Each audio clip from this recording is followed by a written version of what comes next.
Good morning, students. Welcome to my channel Dreams Make Real. My name is Dipali, and today I am going to discuss 10th class English worksheet number 54, dated on 17th November 2020. बच्चों, आज की हमारी worksheet जो है वो आई है, जैसे कि अभी दिवाली गई है तो आपकी वर्कशीट आई है। तो दिवाली के कारण जो हमारा एयर पॉल्यूशन है बहुत ज़्यादा इंक्रीज़ हो गया है, तो इसी के लिए आज हमारी वर्कशीट आई है। देखते हैं।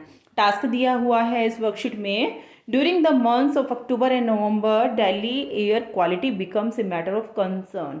आप लोगों को सभी को पता है कि अक्टूबर और नवंबर के महीने में जो दिल्ली की एयर क्वालिटी है बहुत ज़्यादा चिंता का विषय बन जाता है।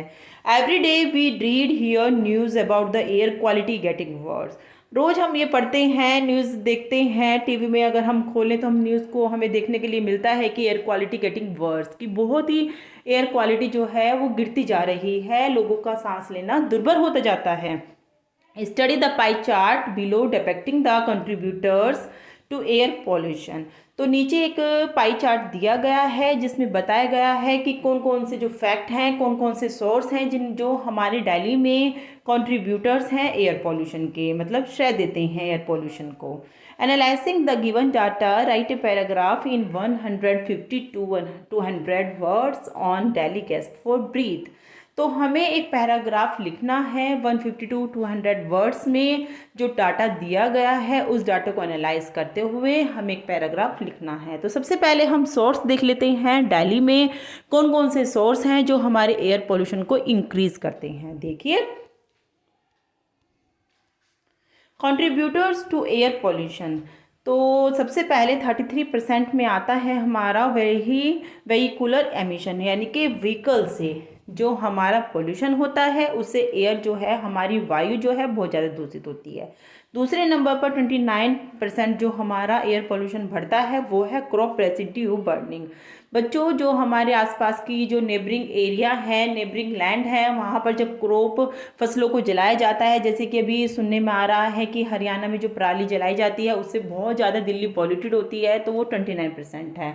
उसके बाद 24% है हमारा वेस्ट बर्निंग, या जब हम जो हमारा वेस्ट मटेरियल होता है जब हम उसको जलाते हैं, जैसे कि उसमें सूखी पत्तियां हैं, प्लास्टिक है, तो उनसे भी हमारा एयर पोल्यूशन 24% होता है।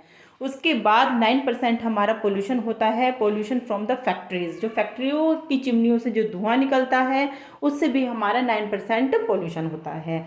उसके बाद जो है 5% पोल्यूशन हमारा जो बिल्डिंग्स वगैरह या कोई भी चीज़ कंस्ट्रक्शन का काम दिल्ली में हो रहा है उससे जो डस्ट निकलती है उससे हमारा 5% पोल्यूशन दिल्ली में हो रहा है। तो नीचे कुछ फ्रेजेस दी गई हैं जो आपको पैराग्राफ कंप्लीट करने में हेल्पफुल होंगी। तो बच्चों, अब मैंने आपके लिए एक बहुत ही इजी पैराग्राफ लिख डाला है, तो आप लोग उसको अपनी कॉपी में ज़रूर लिखना और अपनी मैडम को सेंड करना, जिसका हमारा टॉपिक रहा है Delhi gasp for breath. The overall air quality index in the national capital was recorded at 365, which falls under very poor category. The air quality index की short form है ये AQI, between the range of 51 to 100 is considered as satisfactory। अगर range इसकी 51 से 100 के बीच में होती है तो वो सेटिस्फैक्ट्री है, संतोषजनक है, कोई चिंता का विषय नहीं होता। लेकिन अगर 101 से 200 तक होती है तो वो मॉडरेट है।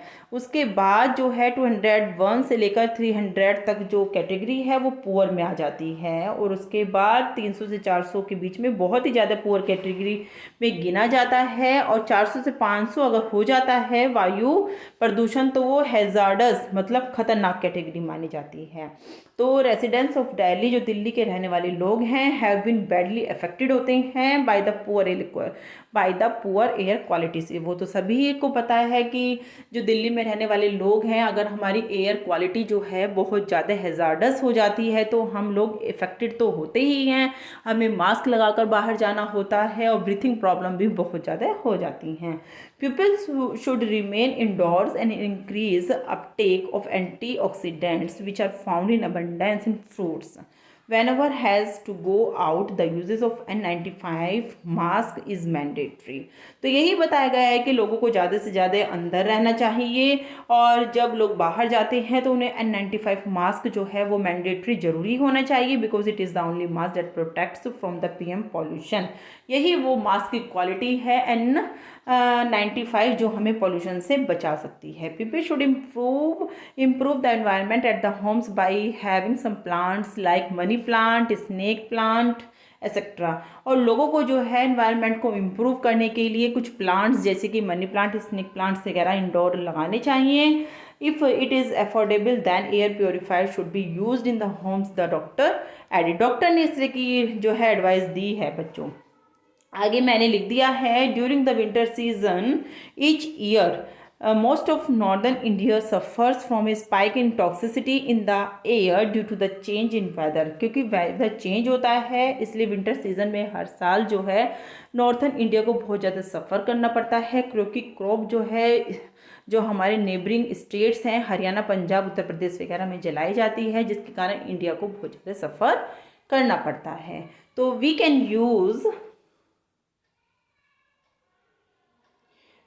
use environmentally friendly fuels for vehicles as well as for cooking। हमें कुछ environmental friendly जो fuels होते हैं उनका यूज़ करना चाहिए vehicles के लिए और cooking के लिए।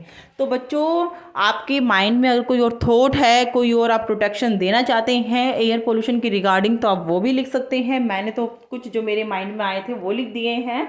तो इस तरह से बच्चों आपकी इजी वर्कशीट ये है कंप्लीट होती है। अगर बच्चों आपको वीडियो अच्छी लग रही है तो इसको लाइक करिए और साथ ही चैनल को सब्सक्राइब करना ना भूलें। Thank you.